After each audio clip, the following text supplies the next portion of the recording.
Bienvenidos a todos los que nos ven por el 24.1 desde tu televisión abierta o también por internet. Esto es Ingenautas, una travesía por el mundo de la ingeniería. Mi nombre es Mario Durán y en esta edición del programa platicaremos acerca de la licenciatura en arquitectura. Conoceremos este maravilloso mundo y mucho más. ¡Comenzamos! Estamos aquí con una impresora 3D. De momento no estamos imprimiendo una pieza precisamente de arquitectura.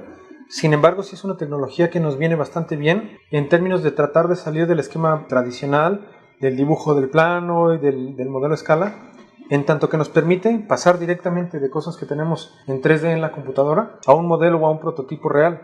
En el caso de nuestra disciplina de la arquitectura, porque hay que confesar que este tipo de máquinas las tomamos prestadas del diseño industrial y de la industria en general, hay varias formas de utilizarlas. Una primera manera pues es utilizarlas como un elemento de representación, así como en una maqueta tradicional el cartón representa un elemento estructural, pero por otro lado también podemos utilizarlas en esta escala para fabricar componentes o moldes que nos sirvan para estudiar comportamientos en otra escala. Pero más importante aún, esta tecnología que todavía es incipiente de la fabricación digital, pese a que lleva ya varios años en muchas otras disciplinas, cuando le cambia uno la escala, se puede transformar también en una manera de generar o de construir espacio. En concreto, máquinas como esta, pero mucho más grandes, utilizando arcillas y ciertos aglutinantes especiales, se pueden utilizar para construir ya sea componentes arquitectónicos o espacios arquitectónicos enteros. Ahora mismo eso todavía nos suena un poco fantástico, un poco fuera de la realidad.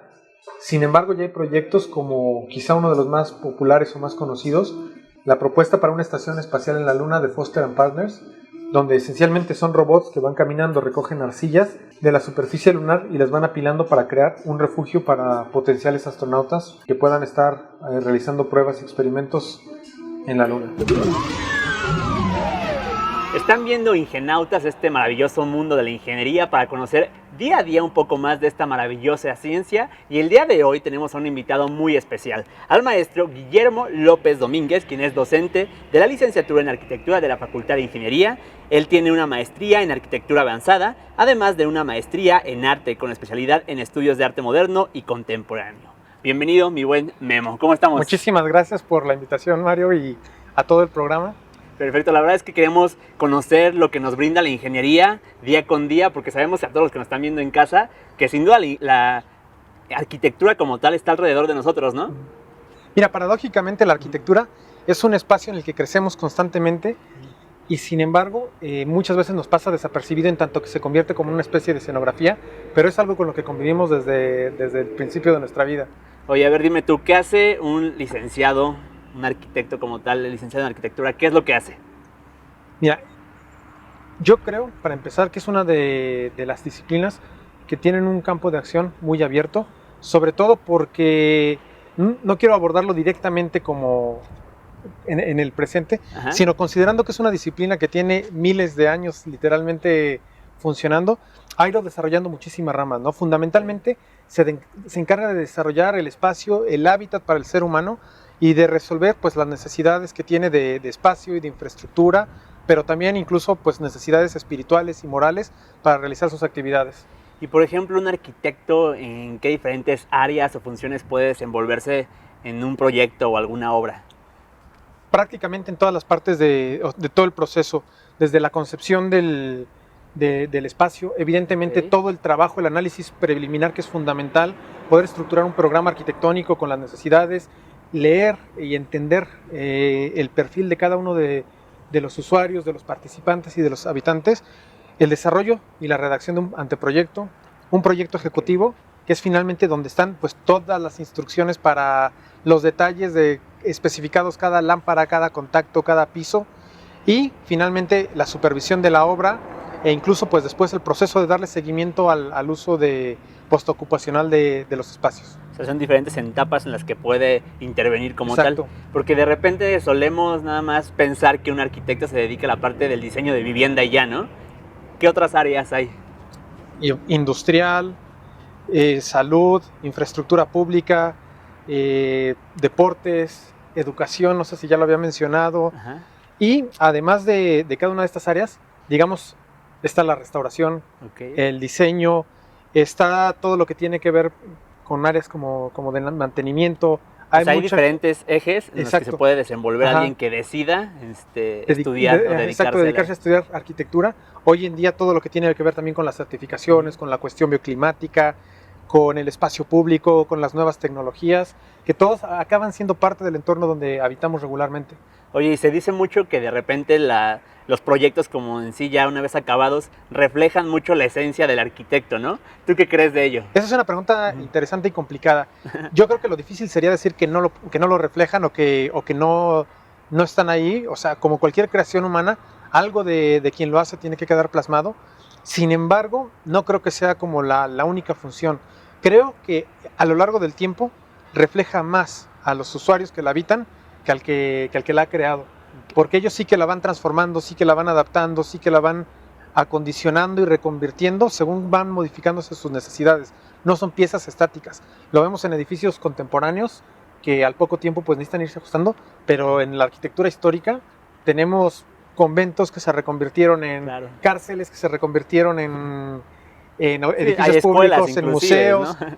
Y al final queda más plasmado, yo creo, la intención o la vida de los usuarios que del propio creador. Claro, pero evidentemente sí va pues, ¿qué será? O sea, el estilo, ¿no? Marcado es un trabajo de cada uno. De creación y de trabajo humano como cualquiera, y yo creo que es inevitable que quede plasmado algo de quien lo piense, quien lo reflexione, quien lo hace. Perfecto. Y hay una parte muy importante, o sea, está la cuestión del valor, de la utilidad, el diseño. ¿Cómo hacen ustedes para poder equilibrar esto? Mira, esa es una de las preguntas más complicadas. Hoy en día se habla mucho como de arquitectura paramétrica y demás, pero en mi opinión, toda la vida esto ha sido paramétrico. Uno elige las variables con las que quiere trabajar. Por decir algo, en un terreno pequeño no le puedes dar a todas las habitaciones la mejor orientación porque está limitada. Tienes que estar ponderando siempre eso. Lo mismo lo económico, lo social, la cantidad de uso que va a tener cada espacio. Lo que es fundamental, creo yo, es reconocer que la arquitectura de alguna manera como materializa o sintetiza una serie de flujos que están en el entorno y que por esa única ocasión permiten que ese proyecto en concreto se materialice. O sea, que se equilibre. Exacto, digamos. Tiene que estar la voluntad económica, política, social, el contexto, el terreno, las circunstancias climáticas y demás, y eso siempre quedará manifiesto en una obra específica para un espacio. Claro, si hablamos de lo económico, lo social, el espacio como tal, y hay una cuestión muy importante ahora que es la sustentabilidad. ¿Cómo está ahorita la arquitectura, ahora sí que abrazando estas cuestiones de sustentabilidad que son importantes? Mira, has tocado un tema increíblemente delicado pero también emocionante. Habría que arrancar haciendo una especie de mea culpa y reconociendo que la arquitectura es una de las industrias y de la construcción en general, de las industrias que pues, más contaminan, que tienen un impacto más poderoso y que además, a pesar de que llevamos bastante tiempo de industrialización y demás, todavía buena parte se sigue haciendo de forma artesanal. El asunto es que el tema de lo bioclimático, en mi opinión, aquí también es un poco discutible, es algo que tiene que ser inherente al proyecto. O sea, no debería de ser una variable extra que haya que acondicionarle, sino que es una parte esencial de cómo tiene que operar desde diferentes perspectivas. El confort del usuario, pero también económicamente, porque hay tantos sistemas activos que cuestan mucho dinero darles mantenimiento, sí, claro. Una conciencia ecológica, una conciencia climática, y eso tiene que plasmar porque además también tiene que ver con el espíritu de su tiempo. O sea, hoy mismo la superficie o la cantidad que hemos construido los últimos 20 años es una superficie mucho más grande en territorio que lo que es el centro histórico, que es lo que entendemos como lo típico de la ciudad, por ejemplo. Y con ese ritmo de crecimiento no se pueden obviar todas esas cuestiones bioclimáticas, pero entendidas no solo desde la perspectiva sustentable en un sentido muy, muy austero, sino involucrando pues todas las variables que tiene alrededor. Perfecto, Guillermo. Vamos a pedirles que sigan, pues ahora sí que pendientes, porque estamos platicando aquí con el maestro Guillermo López Domínguez. Vamos a seguir conociendo un poco más de esta licenciatura. Vamos a un corte y regresamos a Ingenautas.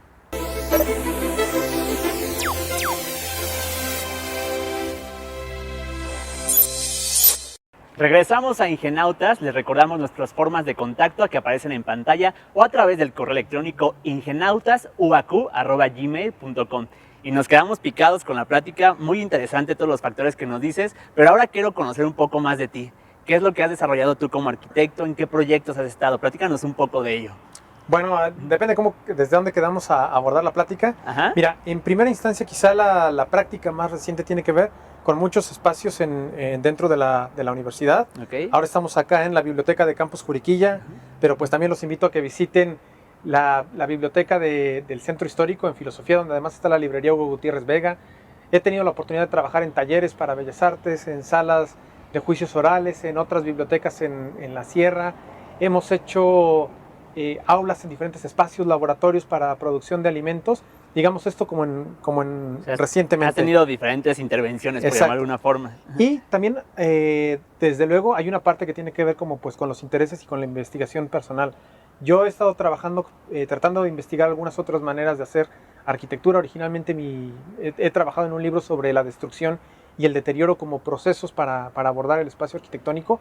Y paradójicamente, ese trabajo que he hecho teóricamente como cuestión académica, tuve también oportunidad de trasladarlo después cuando intervinimos el espacio de los hangares en Campus Aeropuerto, Okay. que es un área que era infraestructura de transporte. Aeronáutica, digamos. Exacto, y que hace un momento hablábamos, por ejemplo, de cómo conservamos un convento y lo reconvertimos en un museo, Ajá. pero que cuesta muchísimo que la infraestructura del siglo XX se reconvierta. Sí, porque está adaptada aparte para hacer utilidad de una forma, ¿no? Ajá. Ser útil de una forma. Pero además, los edificios antiguos siempre tendemos a conservarlos, pues porque nos parecen patrimonio y todo. Sin embargo, el patrimonio que hicimos como cultura en el siglo XX tiende más bien a desaparecerse. No pongo siempre el ejemplo de la fábrica de la Victoria, Ajá. que desapareció y eso tenía una importancia urbana relevante Sí. en su lugar. Y en el caso del aeropuerto, pues también se nos va desfigurando un poco la imagen de aeropuerto a favor de los edificios, y eso no está mal. O sea, lo único que deberíamos de poder hacer es reconocer el espacio como un ex aeropuerto y además poderle incorporar un programa nuevo como el de la universidad. Y entonces hay parte del trabajo que había hecho antes de investigación, tuve oportunidad también de trasladarlo en la intervención del espacio de los hangares. Está muy interesante y precisamente platicabas de un proyecto que tuvo el Premio Nacional que tenemos aquí a nuestras espaldas, que fue la Biblioteca del Campus Juriquilla. Platícanos un poco del proceso, por qué fue el merecedor primer lugar nacional que tuvo y que la verdad es que es uno de los edificios que a mí en particular me gustan mucho de la Universidad Autónoma de Querétaro. Platícanos de ello. Bueno, el por qué es un poco relativo porque al final pasa por un jurado y es claro. una decisión de ellos, pero lo que sí te puedo platicar es un poco el proceso de cómo lo abordamos, ¿no? Cuando llegamos al proyecto en Campus Juriquilla, originalmente estaban planteadas dos bibliotecas. La biblioteca nos dio una oportunidad de utilizar la arquitectura como una herramienta de negociación y de conciliar pues dos visiones de espacio que tenían dos facultades. Platicamos mucho con ambas comunidades, con sus respectivos directoras en aquella época, y encontramos un terreno más o menos a mitad de camino, y después había que ver cómo administrativamente se fusionaban dos acervos, dos equipos y demás. Y la arquitectura, de alguna manera, como te decía hace un momento, tenía que plasmar esa realidad, ese contexto de ese momento, no sé, ahora tendrá unos casi 5 años, había que plasmarlo. El proceso pues fue, ya teníamos una experiencia previa preparando la biblioteca de filosofía, pues digamos todo este trabajo sobre cómo son los acervos y demás lo teníamos ya adelantado, y después pues hubo que hacer unas primeras propuestas, pensar en un edificio que contuviera ambas cosas, que le aportara identidad al campus, y el esquema fue bastante sencillo. Tenemos una planta cuadrangular de 33.1 por 33.1 metros y prácticamente lo hemos dividido en dos. Al lado poniente está el acervo, que es la parte que tiene el peor asoleamiento, por eso la fachada es ciega y está protegido. Los libros son material orgánico y tienden a deteriorarse muy rápido. Y el lado este es donde están los espacios para uso de la gente. En la planta baja tenemos la sala de lectura común, tenemos áreas tecnológicas, y en la planta alta está la sala principal de lectura, y tenemos una terraza que queríamos fuera, una sala de lectura al aire libre, que tampoco son tan comunes y que tenemos un clima que podría permitirlo, y ese fue el esquema estructurante. A partir de ahí hemos construido muchas versiones de acomodos, hemos hecho muchos estudios para las fachadas, tanto preliminares para definir cómo iban a ser, tengo muchas maquetas de trabajo, claro, como pruebas ya físicamente con el material, con la textura que tiene, cómo está grabado, hasta que finalmente pues arrancamos la obra y empezamos a materializar el edificio. Evidentemente aquí hay un poco de sesgo, como lo he contado, porque me concentro en aquello que es como muy visible, pero pocos de ustedes se darán cuenta que tenemos 2 túneles que atraviesan por debajo la biblioteca para tener espacio para las instalaciones, para llevar aire fresco, que haya circulación de aire, y sobre todo porque en su momento no era viable, por ejemplo, pensar en paneles solares, pero no dudamos que en algún futuro eso pueda ser viable. Entonces hemos tratado de dejar ductos y espacios que eventualmente, cuando haya recursos o cuando haya oportunidad, se pueda ir sustituyendo la energía. Entonces hay una cosa que es la que ven, que es la que se utiliza, con la que convivimos, detrás, digamos, ¿no? Y hay todo un aparato de cosas y de gente colaborando y de especialistas. Aquí, perdona que me extienda un poco, pero para mí es muy cautivador cómo arranca un proyecto, muchas veces casi en solitario, como una idea que está uno trabajando.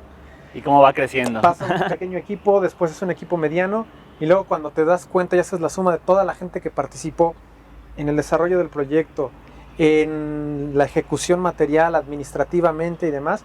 Es un universo, y por eso la arquitectura mucho materializa todas esas relaciones que son intangibles, pero que de alguna manera quedan físicas y palpables como patrimonio para el futuro y para que vean las cosas que se hacían o no se hacían en aquella época. Y en este momento, ¿no? Digamos, la verdad es que sí es una cuestión de sinergia, y digo, en este momento pues podemos ver la biblioteca. Felicidades por ese premio a todo el equipo que lo estuvo desarrollando, y platicabas de algo muy interesante, que es pues lo que hace un arquitecto como tal, ¿no? Me gustaría poderlo aterrizar un poco a la Facultad de Ingeniería. Cómo los chicos que estén interesados en acercarse a la facultad, ¿qué es lo que van a encontrar en esta licenciatura de arquitectura? Bueno, la licenciatura tiene ahora mismo las primeras generaciones que están terminando. Tenemos aproximadamente 6 años que abrió. Ha tenido un crecimiento espectacular porque es una disciplina que de alguna manera yo creo que se refiere mucho a las necesidades básicas del ser humano. Nuestra carrera tiene 3 líneas terminales: en bioclimática, en diseño urbano y en estética del espacio, que sean como las líneas con las que se pueden encontrar los estudiantes. Lo que sí es común para todos es pues este trabajo fundamental de diseño como el eje de la disciplina, donde confluyen todos los conocimientos, y en paralelo a esto pues áreas que tienen que ver con las cuestiones técnicas de instalaciones, de estructuras, cosas que tienen que ver con la teoría, con la historia, con un pensamiento crítico del espacio. Tenemos también el área que se encarga pues de las cuestiones bioclimáticas que platicábamos hace un momento, de paisaje, de diseño del espacio interior, y bueno, cada uno de los detalles o de las ramas que involucran la disciplina, incluido también la administración, los costos y la planeación todo lo que ya platicamos y que hemos platicado aquí en Ingenautas está plasmado en ese mapa curricular de ingeniería. Yo los invito a que visiten ingeniería.uacu.mx para mayor información. No nos vamos, vamos ahorita a regresar, vamos a un corte. Siguen viendo Ingenautas, un mundo de la ingeniería.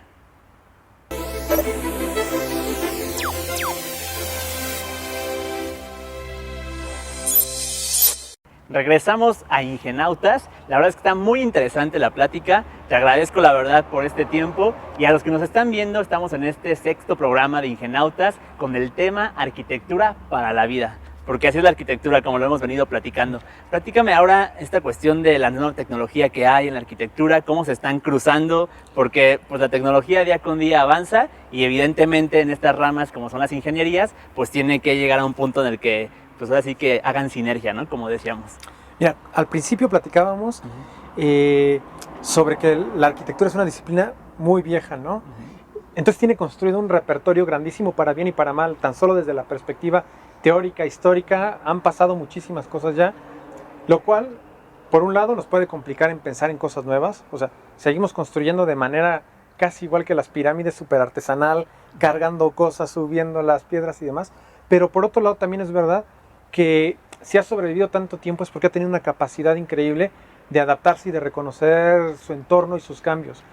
Hoy, como casi cualquier disciplina, después de toda la infraestructura informática que ha pasado a finales del siglo XX y principios de naturalmente que está impactado. Y desde la primera perspectiva, desde la manera en la que se representa, a cómo se piensa, a cómo se hace, ha tenido un impacto. Aquí podría abordarlo desde muchísimas perspectivas, pero en concreto hoy estaba pensando en concentrarme, por ejemplo, en la impresión en 3D, ¿no? Que es una tecnología, por ejemplo, De las desarrollada nuevas, para la industria desde hace algunos años y que de alguna manera estamos tratando de apropiarnos en la arquitectura, ya sea para fabricar prototipos pequeños, para estudiar cosas, lo que hemos hecho toda la vida con modelos a escala, pero también con la posibilidad de traducirlo esto a una escala real, material, habitable, ya sea aquí o en otros lugares. A veces platico con mis estudiantes, ¿no? Hay proyectos para realizar, por ejemplo, las estaciones lunares con robots de impresión 3D que irían tomando arcilla y demás. Entonces, en ese sentido hay como un campo muy amplio para explorar la tecnología. El trabajo con los drones, ahora mismo mucho es investigación básica, pero hay muchas universidades trabajando en drones que llevan bloques de material y lo van ensamblando, y todo está controlado desde la computadora.